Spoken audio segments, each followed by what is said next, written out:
Good evening, ladies and gentlemen. How are you guys doing tonight? Hope everybody's having a fine day. We actually had some sunlight here in Sacramento after 2 weeks of cloudiness. You know what that means for me? The solar panels work. Hopefully, you guys got some juice out of the sunlight. But that's not why I'm here today or tonight. My name is Leo Naranjo, the fourth candidate for governor, California 2026. I'm here to counter a couple of things that people seem to be a little remiss over. And that's one of the top two candidates for governor in the race in California, specifically Mr. Chad Bianco, the cowardly gentleman who has yet to accept, under his terms, a debate with me, a retired Army veteran. One-on-one, just him and I on the stage, his terms and conditions. Mr. Miller can't be there, I agree to that. My family has to be there. That's my only demand. Everything else is up to him. His 30 years versus my 36 years. Sheriff versus Army retired veterans. Let's have that debate, sir. You're willing to stand up against Miss Porter. She's a woman. You'll stand up against a woman. You'll kneel to a mob, but you won't go toe-to-toe with me in a debate, hiding behind your poll numbers. Let's talk about some of those poll numbers, shall we? 18%, 17%. Every time we see poll numbers, not sure who's paying for them. Poll numbers I've seen on me, 58%. But then I paid for those poll numbers. And of course they're going to show that because they're mine. You always seem to be 1 or 2% within range, Mr. Hilton. There's never a gap between you. The problem is people have noticed, some of us who do notice, is you're always within 1 or 2% for the last year and a half. You haven't moved anywhere. Remember, you barely got 12% of your own county to vote for you to become sheriff of Riverside. Now, there's a lot of videos about you out here in the internet world, some commentaries that you have made, some interviews that you have provided when you weren't scurrying around, hiding, picking and choosing who you want to meet with because, well, that's what cowards do. They only stay on friendly grounds. I went down to Temecula High School and Poly High School, and come to find out that was in Riverside County, and people there told me, Mr. Naranjo, do you realize where you're at? You're in Riverside County. This is Chad Bianco land. You're in his territory. Really? Tell him I said hi. And I planted a flag in his territory. Because that's how ballsy I am. But Mr. Bianco has been in interviews way before the most recent ones. Oh, and there's been a subtle shift with Mr. Bianco. He used to be braggish. I am the sheriff of Riverside County. I get to do what I want to do because I am the top lawman in Riverside County. Everybody loves me. I stood up against Gavin and his COVID-19 impacts to my county. I refuse to do this. I refuse to do that. I stood up against tyranny. Kind of ballsy during that time frame, which, by the way, is like 6 years ago. Tad bit of ancient history by now.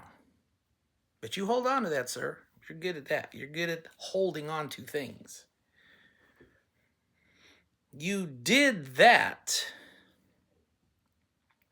But when people talk about ICE, federal authorities, immigration, activities in your jails, ICE activities in your jails, you don't seem to have that gutsy, strong sheriff standing up for what's right, law and order, when it comes to them. As a matter of fact, your little happy slappy waffles with the excuse of California law, SB 54, sanctuary state status, your hands are literally tied behind your back, unable to do anything to assist federal authorities. But you stood up against Gavin Newsom during COVID. So let this sink in just for a minute. You stood up, according to you, against Gavin Newsom and refused to let things close during COVID. But you will not support ICE or their activities today. You can't support ICE or their activities because of sanctuary state status and SB 54. You've made those statements. I've also caught you on a couple of interviews where you kind of made the statement and alluded to you would like to see sanctuary state status modified, not done away with, but modified so that you can help turn over individuals with proper warrant and paperwork, rules, regulations, to the proper authorities to have those individuals removed from our country because they were violent offenders. Problem is, with California law nowadays, what the hell is considered a violent crime? Short of murdering somebody, yeah, that's still a violent crime. Beating somebody that's walking down the street because you've got nothing better else to do, you just wanted to take a swing on a person, whether they were elderly or not, does not seem to be a violent crime in California. Nor does ramming people with cars, robbing stores, fleeing on foot, evading the police, drunk driving, assault, rape, and a few other things in California which are not deemed as horrible crimes in this state.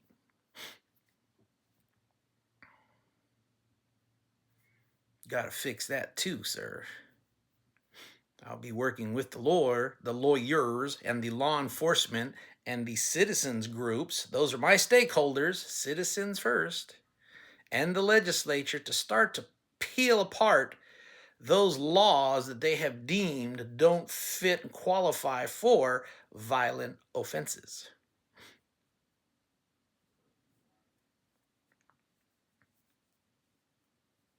Homeless person attacks you, they were homeless.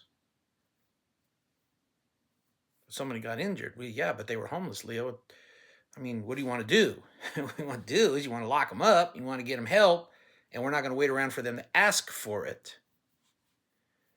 Go back to my point that I was saying. You, sir, just want to do the red tape thing with ICE, and you've stated you'd like to correct sanctuary state status, not remove it, correct it. Your hands are tied by SB 54, but you won't suspend that. You want to work within the framework of the law. And lastly, you are all for amnesty for our unauthorized visitors into this state of California from other nations not here in a legal manner. In the layman's terms, you're for amnesty for illegals. As long as they didn't do anything other than enter our country illegally, you're okay with this, right? Your choice of wordings, not mine. Which is odd, because we have a lot of people in our jails that are here illegally that have committed violent offenses. I'd like to see that population remanded back to where they came from, if not outright provided back to the feds. These are your problem children. You deal with them, not our state. But if we have to, then we have to. Going to fit you the bill for housing illegal aliens in our state, not to leave this one on our own, and build the other nations for housing their illegals in our jails, in our system. Should have never left yours in the first place.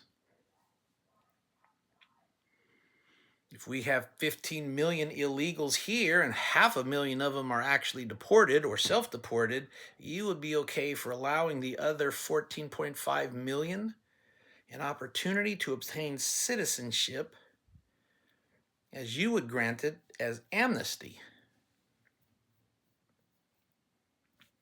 What have you done for California in doing that?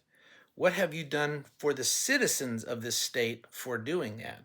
By allowing an element of the population here unauthorized in California the now unfettered access to everything they've already taken from folks to begin with. Immigrants, I get. Illegal ones, I do not. Nor do I support them. I'm not running for them. I'm running for the citizens of this state, not the citizens of other nations. You, sir, might be doing that, but that's not my intent nor my goal. My goal is to remove those folks off of our political rolls, out of our voting system, out of our DMV registrations, out of our voting registrations, out of our medical registrations, out of our school registrations, out of our census counts. Yes, we're going to clean that up too before the next census so that we can be on track and on the same sheet of music. But that's not your goal. Did you let people know that? Law and order. What law and order do you bring when you put false charges against an individual for your political purposes? When you seem to obey the laws you pick and choose to obey? A lot of questions about that connection with you and your brother in the court system and CPS. We're going to investigate that because that's what you want, is investigation into fraud, waste, and abuse. And we're hearing a lot of stories about fraud and abuse in your county. And your brother sits on a bench. Questions. Looks a little shady. Sheriff, jailer, and the coroner? That's not ripe for a fraud situation if somebody runs amok and has no moral standings, much less moral values, sir. Let's use the word allegedly, because everybody likes to use that word.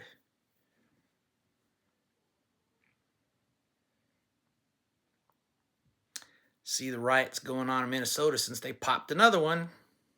It's unfortunate. Situation spiraling out of control in Minnesota. Folks are digging in and picking sides. Anti-U.S., pro-U.S. Revolution, control of the nation. Fighting for people who are not supposed to be here. Fighting for people who are supposed to be here. The only thing I can see if that ever happens in California is you taking the knee again to a mob. And if you break it down, that last mob that you take a knee to, or that you took a knee to, really falls into the definition of terrorism in its purest sense of the word. To foment destruction, chaos, and to cause complications and problems to alter the political viewpoint or standings of others.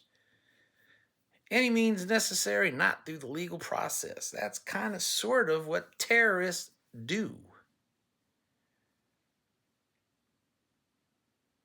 And that's what they did back then.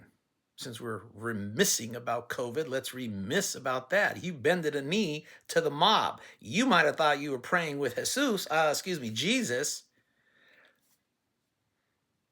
But they were yelling and shouting for you to drop to your knees. And you did. Did you keep the peace in your community? Well, let history play that one out and speak for itself. There's all kinds of videos, there's all kinds of opinions, but what you did is you yielded to a mob on the streets. You gave up control to that mob. Now, you'll stand up to Katie Porter and talk smack to her because she's a Democratic female and you kind of blustering in her general direction. Okay. You didn't much care for Kim Yeater after her first podcast with you and I and Mr. Zaki and the 1 hour interview process we each had. You got a little testy when she hit on that you knelt to a mob thing. Now, why all of a sudden she's being super sweet to you today is another question for another time. Right now, it's not my issue. don't care really why she's being super nice to you, because she's already crucified you on the air, crucified you at the government forum, 2 out of 3. But now for this strange reason, she's being nice to you. That's her, not me. Her thing. Had a gentleman ask you in that 5-person forum that you wheedled your way into, ensured that everything was safe for you to attend, there wouldn't be much controversy. And needless to say, there was some controversy because somebody asked you that pointed question and you popped off with them that they had an attitude. Woo, you're going to get that a lot then. In your defensive capacity, you just recently did an interview with some folks on the internet that basically said if you don't win, at least you're going to help out the people on the bottom of the ticket move up. But if you don't win, doesn't matter to you, you're going to go back to being a sheriff. Well, that's kind of gutsy to say, kind of leading me to believe that once we file all our official paperwork, you're not going to relinquish your sheriff duties. You're going to actually campaign as governor and still keep your sheriff job at the same time. Is it illegal? Might not be illegal. Looks a little prejudicial. Seems a little fraudulent. Taxpayers of Riverside paying for you to go up and down the state, talking to folks when you should be the sheriff of their county, dealing with their populational problems, their crime problems. What are their statistics right now? You are the bottom of the barrel in solving crime in your county, but you cost the county $1.2 billion. What the hell are you doing with it? Starting to see some posts of you having campaign gatherings of people and bigwigs, celebrities, trying to impress folks because all of a sudden we have sheriff equipment showing up to campaign rallies. Coincidence? Oh, I think not. Did your campaign pay for that use? Or did the people of Riverside County pay for that use? You can highlight Riverside County goodies in Riverside County, but these things seem to be going to different places outside of the county. Do you have a group of bodyguards with you? Who's paying for that? Point of the contention is, sir, I don't care if you're high in the polls or not. That's temporary.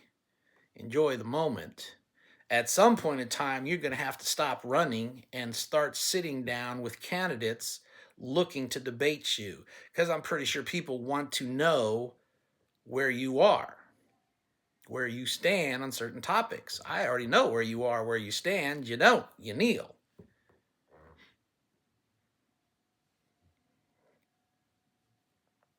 What do you and I have in common other than the fact that we're both men? Both have mustache. Mine isn't as long as yours, but that's because mine was tailored for the military. Haven't changed. You got 30 years of experience. I've got 36 years of experience. Woohoo! I was born and raised in California. You migrated to our state. You were elected to your position as sheriff, yeah, with only about 12%. Overall, both you and your opponent only netted 13% of the whole county of eligible voters, by the way. Less than 200,000 people voted for you, sir. In a county that had 1.3 million voters. Yeah, everybody knows Riverside County has a population inside of their county border lines that might not necessarily be here legitimately. But we'll save that for another day too. Your 30 years of experience versus my 36 years of experience. A little bit of law enforcement touchings that I've had. State, federal, county. Yep, I've worked them all. Dealt with negotiations with county officials, just like you have. But I wasn't on that side to get to scoop up 12, 15% pay raises every year for my deputies like you have. Not that 5% nonsense you tried to sell on Miss Yeater's podcast back last year. Your remaining 2 years of contract are at least, according to my calculations, with your numbers provided, are going to net you 10% pay raises for the final 2 years of your contract, putting your total salary package close to $750,000 a year. That's what you are costing the state of California, Riverside County specifically. For what? What are they getting for their bucks? Lots of deaths in jails, unexplained. Lots of lawsuits with settlements. Interesting. A sheriff that's getting sued for millions of dollars because of a defamation act that he pulled. Withholding evidence, not a good look if you're a lawman. That should have been a no-brainer.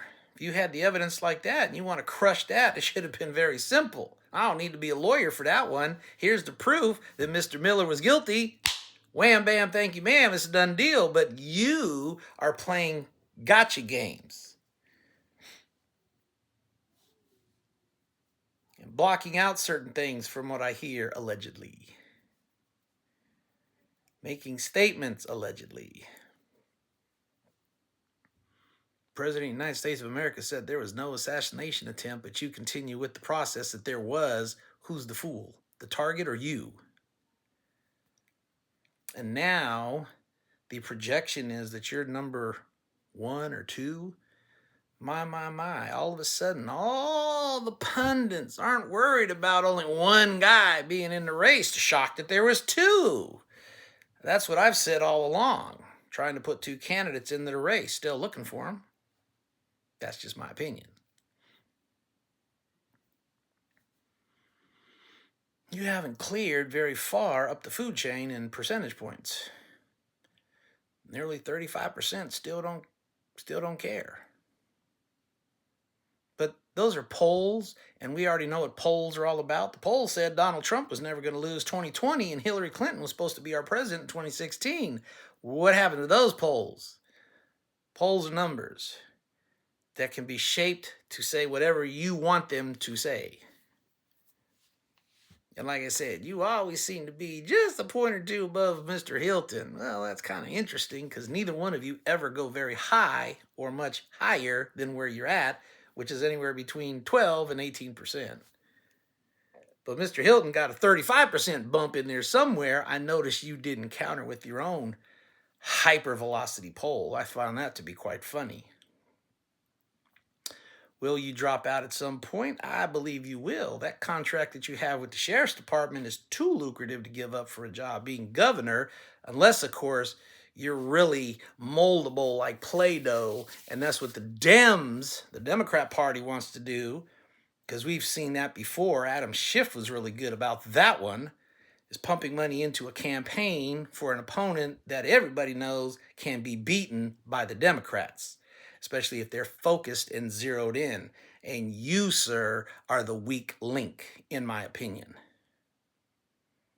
Why do I say that? Because you're a coward that can't stand up to have a one-on-one debate with an individual on your own party.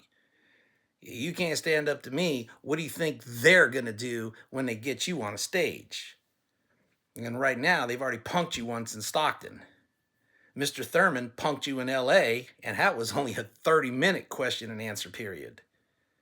That's 2 that I've seen you crushed in. Do we have to wait to see the ugliness of how that really looks when you finally do take the stage with somebody? I'm giving you that opportunity now for the Republican Party to figure out whether you have the merit or I have the merit. But if we're going to wait till the end to find out the hard way, it sounds like Nancy Pelosi, we have to put you into office before we can figure out who you are. That's a dangerous losing policy. But we've done that for over 30 some odd years, so it's not surprising. Man up, stand up, be the sheriff you claim to be, top law enforcement of your county, and let's sit down one-on-one, sir. People have told me it is very dangerous to give away everything that I am giving away into having a debate with you one-on-one. All conditions I am yielding to you. My only demand is my family will be there. Everything else I concede to you. That's fine. Time, place, date, situation, building, crowd, no crowd. All your people, if you feel like having all your people there. Love those one-sided type of debates. They're great. I find them challenging, and I find them strangely exhilarating.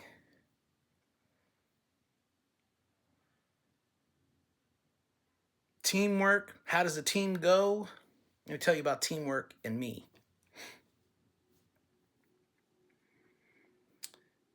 Way back around October, I think it was, September, October, you, Mr. Hilton, Mr. Tillman, Mr. Markham, Mr. Serpa, Mr. Mercury, all had this behind the door conversation of how we can join together and work as a team, as a slate, when you were all working for the same goal, trying to be governor of this state. I wasn't invited on the team. That was something Mr. Serpa made quite clear. I was never invited to that team. And if I had been, I would have rejected it outright. Why would I want to go behind the closed doors to have conversation with a group of men running for the same seat that I'm running for to do what while the public is excluded from our conversation? The whole premise is to try and establish transparency. That's not what you guys did, and I forewarned each and every one of you that optic looks bad. Come to find out later, Mr. Serpa is a socialist Republican candidate, arm in arm with Mr. Hilton, who I feel is a socialist-leaning candidate, and here we are today. Hearing some rumors about you taking on Steve-O in some shadow attacks. I'm not shadowing attacking anything. I'm coming right out saying what I feel about you. I think you're a coward, sir. And you're proving it every day that you ignore the call for a debate. Ain't no shadow attack going on here. This is straight conversation between two professionals. One who doesn't seem to be. Same team? What team would that be? You guys have rope-a-doped the media to thinking that you're all that in a bag of chips. You've rope-a-doped central committees and Republican assemblies and the grassroots folks to think that you're the only two in the race, and you're not.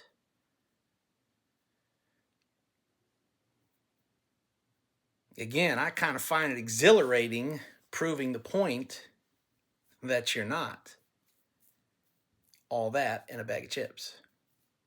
Teamwork. I met a man back in my days in the military. My first assignment, as a matter of fact, Stuttgart, Germany. And we played football with the Army back then. Intramural, wasn't anything professional. But you couldn't tell when you got hit by somebody. It seemed to be very professional to me. Those things hurt. And I gave a few back. I wasn't a 250-pound, 6'4" linebacker. I was 5'10", 155-pound, looked like a pipsqueak. I was what they called a rusher, and my target was the quarterback. And there was a gentleman I met on the other side. His name, never really knew his military name, but I knew him by his reputation. They called him Witch Doctor. He was like the Joe Montana of his day back then. That man had an arm, and boy, did he have feet. When his wheels kicked in, that man could run the field. But most of the times, whenever we played him, most of his running wasn't going forward up and down the field. It was going laterally to get the hell away from me because I hounded him to death. And we split. Half the time he'd get away, half the time I'd catch him, and more often than not for losses.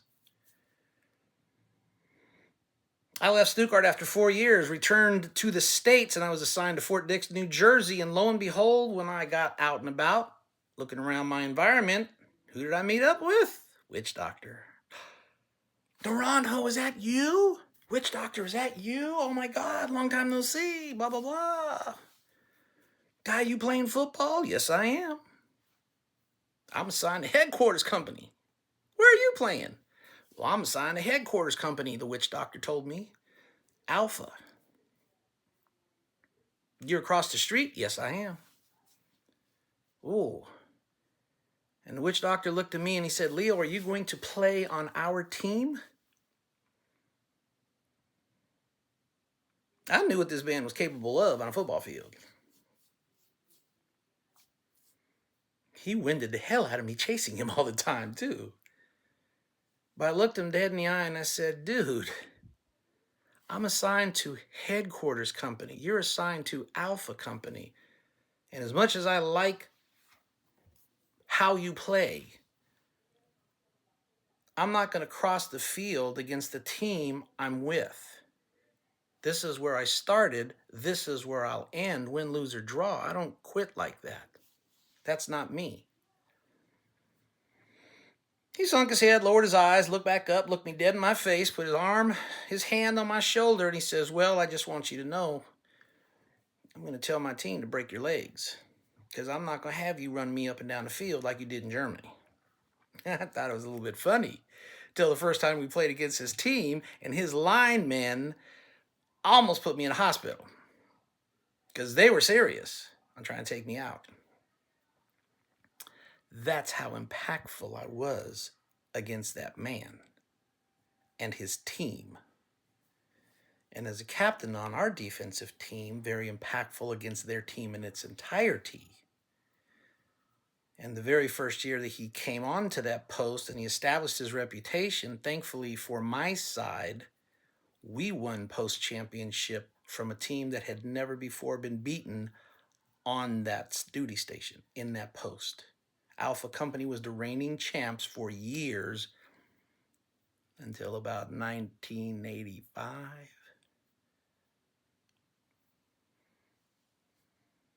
So, Mr. Hilton, again, when you want to stop being a coward and being a sheriff, when you want people to start respecting you, which you've lost when you took the knee in front of the mob and gave up your streets to your county to the ruffians, I tremble to see what the anti-ICE people would ever do if any type of parade, protest, or anything like that happened in Riverside County now, because all I can see, and I continually see, is pictures of you kneeling again. And were you to ever win the governorship of California, God forbid, I can already tell you what the union are going to do with you. They're going to eat your happy slappy for lunch because you knelt to a mob. We may have an R by our name, but we are not on the same team. I'm not for amnesty in California for those individuals unauthorized to be here. I'm running, sir, first and foremost for the citizens of this state, unlike you. There's not going to be no tear, chaos, or anything else like they have in Minnesota here in California. We're going to honor ICE being in our facilities to remove those from the institutions that don't need to be here. They're the most violent. And anything else after that will proceed accordance with the federal law of what they need to do. You can either be supportive or you can stand on the outside and get the hell out the way and let those folks do their job.